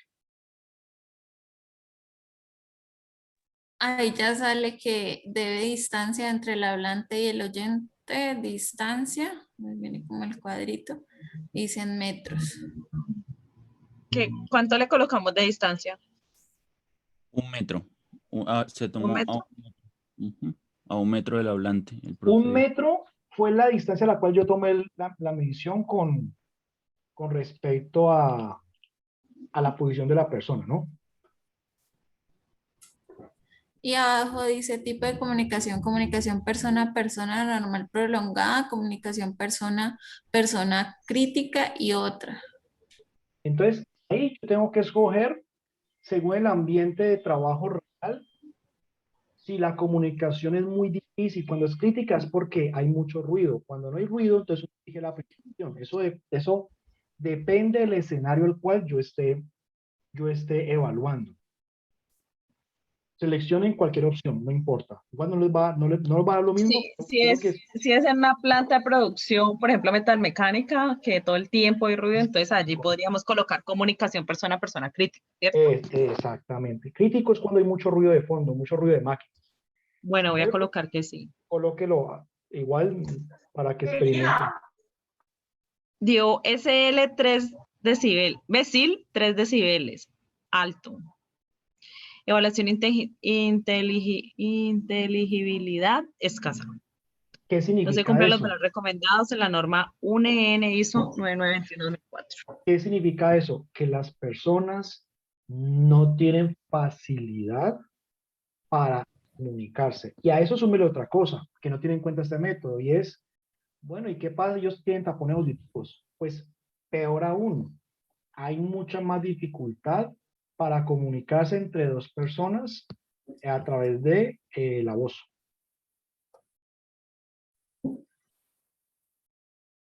Entonces, este método, afortunadamente, pues tiene la interpretación en la siguiente página, le permite a uno conocer qué tan fácil es la comunicación en una oficina, en una planta productiva, en una bodega, en cualquier ambiente de trabajo. Si me marca que no cumple con la norma ISO que aparece allí, quiere decir que la empresa tiene que implementar mejoras y controles. Ahora, hay dos condicionantes también que afectan el tema de la comunicación. Primero, el uso de tapabocas. Segundo, el distanciamiento que tenemos que hoy en día hacer obligatorios. Y tercero, el uso de elementos de protección personal. Y cuarto, si la persona tiene ya una patología auditiva, pues mucho peor. Mire que esa técnica no tiene en cuenta patologías auditivas en los trabajadores. ¿Listo? Por ejemplo, vamos a introducir estos datos. Otro ejercicio, dele entrada de datos.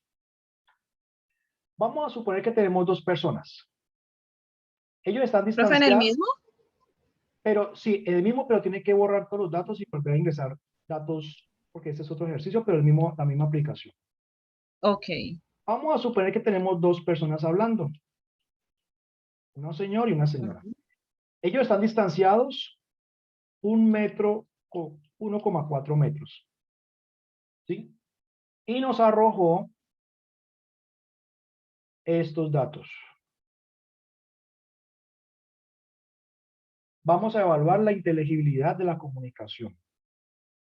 Con estos datos, a 500 Hz, 55 decibeles y así sucesivamente, el software nos calcula el valor SIL, que es de 50 decibeles. La distancia va a influenciar mucho con respecto a la capacidad que tengan ellos de comunicarse.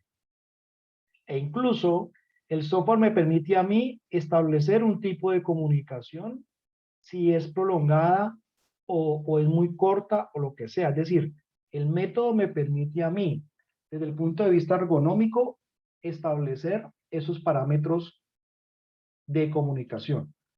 Entonces volvemos a la misma pregunta de ahora. Bueno, ¿yo tengo que conseguirme un higienista para que haga todo esto? No. Usted simplemente contrata el servicio del higienista con el sonómetro y usted puede hacer el resto. ¿Sabe que tiene que tomar el dato a 1 metro de la boca de la persona, por ejemplo? Ese es como el parámetro, que ese sería este dato. Este dato de aquí, los 50 decibeles, fue el dato que obtuvo el sonómetro a 1 metro del hablante. ¿Sí? Y yo puedo establecer, y yo debo introducir efectivamente la distancia real que los dos trabajadores están utilizando en su comunicación diaria. Ahora De bien, 1.4 o 4.1, es que acá abajo dice distancia hablante y oyente 4.1 y acá. ah no, perdón, es 4,1 metros, me equivoqué. 4 metros fue error mío. 4 Profe, metros de distancia. ¿y el valor medido en decibeles cuál? El valor medido fue 50 decibeles. 50. A 1 metro. Profe, me da menos 12 decibeles. Y evaluación de inteligibilidad mala.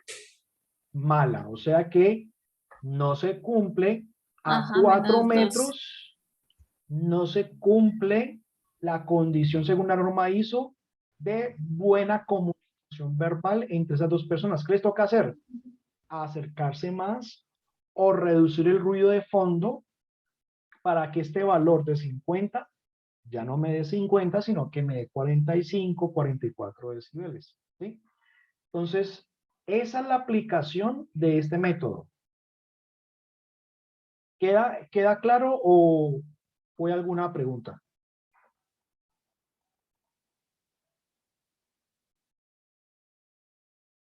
Igual, profe, todas las medidas las toma ¿cómo se llama? Símetro, del Del dosímetro. dosímetro. Sonómetro. Ajá, del sonómetro. Aquí los datos fueron tomados con sonómetro. Como es ruido ambiental, entonces se utiliza sonómetros. El dosímetro no se utiliza mucho para tomar datos ambientales. El dosímetro es para ruido personal, o sea que el dosímetro va instalado en la persona. El sonómetro simplemente se toma el dato puntual del ambiente de trabajo y ya está, ¿no? Yo también... Profe, yo tengo una pregunta. Por ejemplo, estas mediciones pueden ser útiles en alguna investigación forense, en algo pues que se esté haciendo una investigación judicial.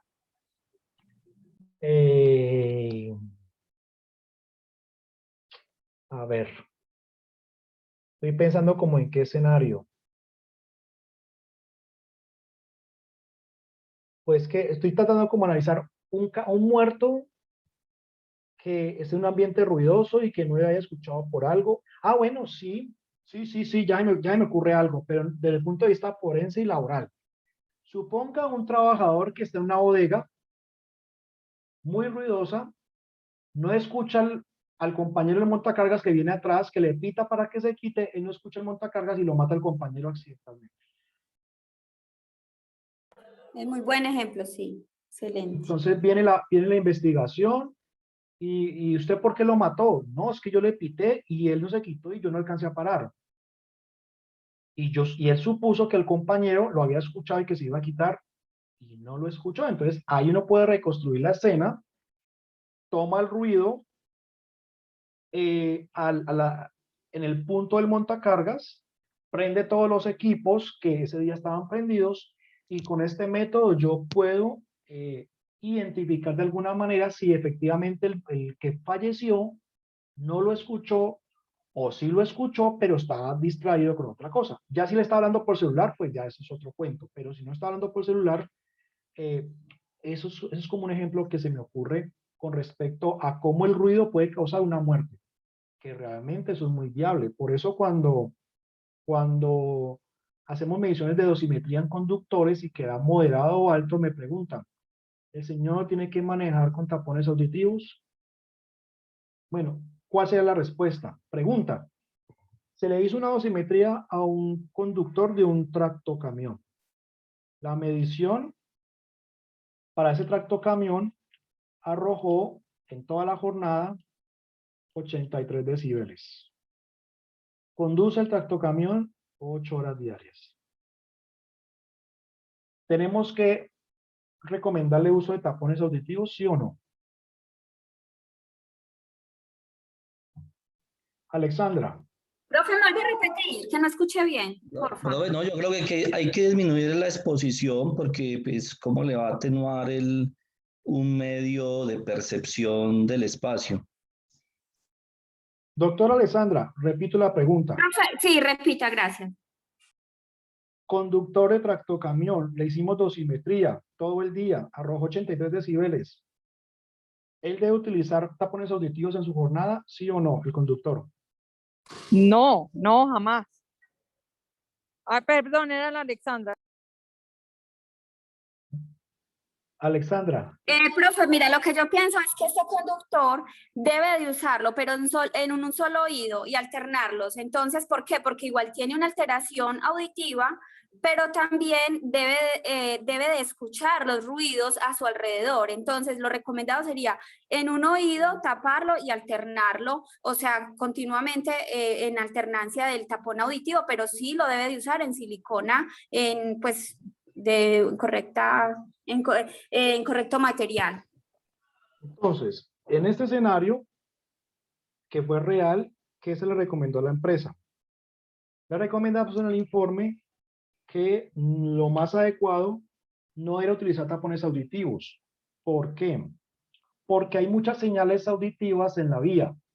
Motos, el señor de la cicla que dice, vea, hay gente que no para, sino que le silba a uno para que no pare. Entonces, el que le silbó a uno, el de la cicla, el de la moto, el del bus, el del carro, entonces él tiene que estar muy pendiente a todas esas señales. O sea, conducir es muy complicado.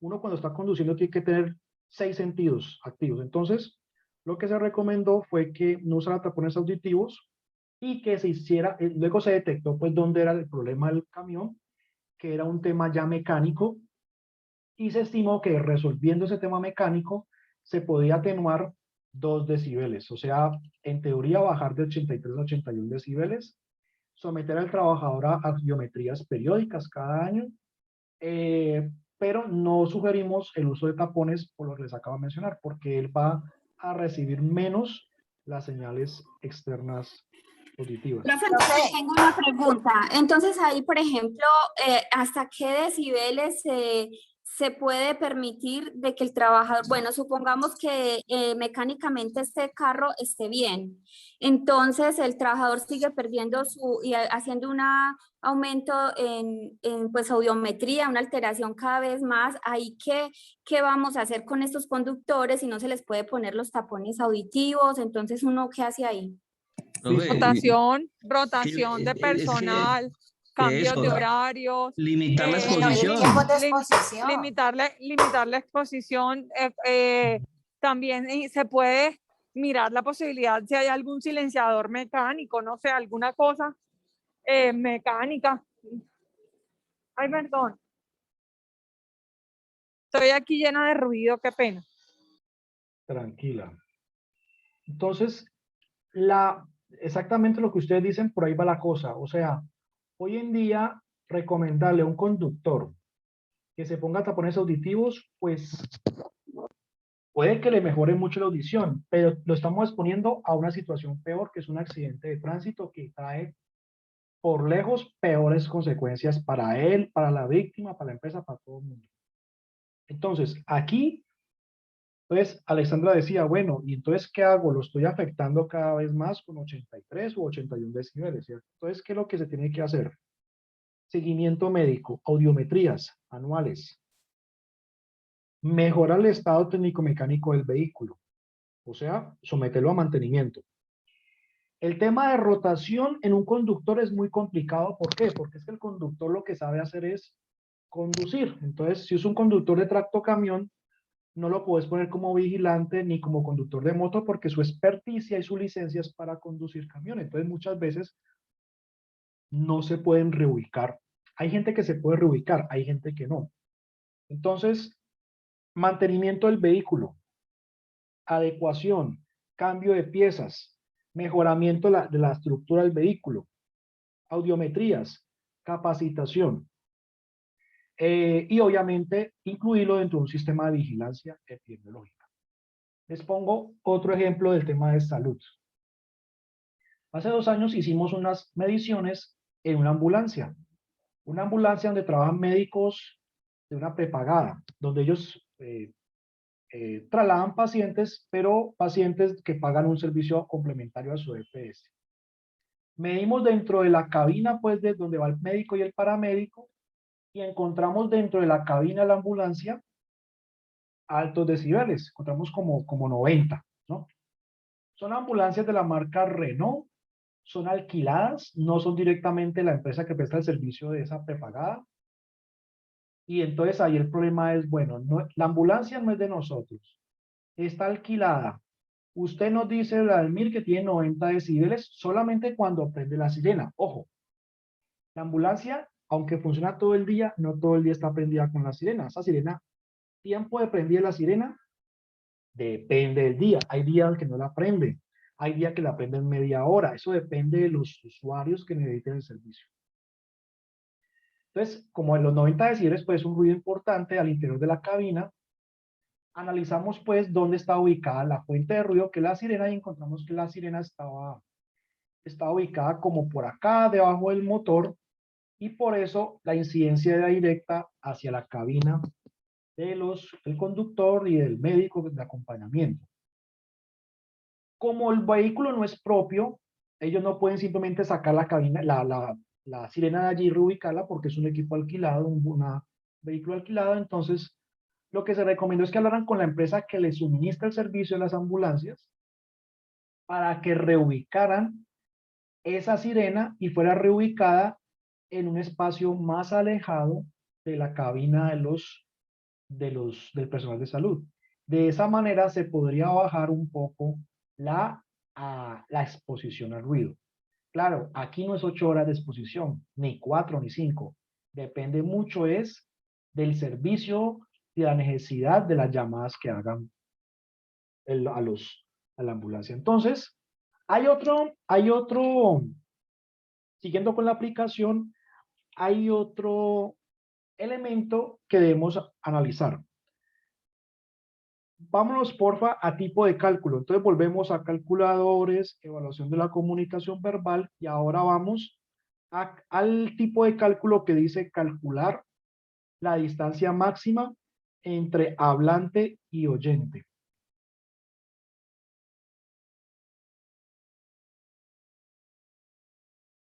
Y en el cálculo de la distancia vamos a incluir estos datos.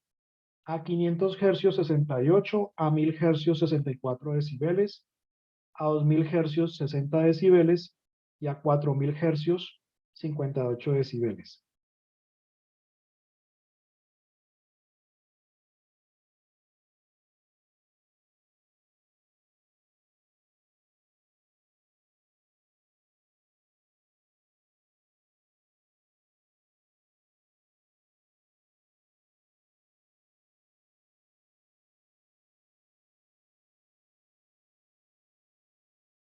Y donde dice tipo de interlocutores, vamos a señalar la primera bolita: oyentes y hablantes nativos y sin problemas de audición.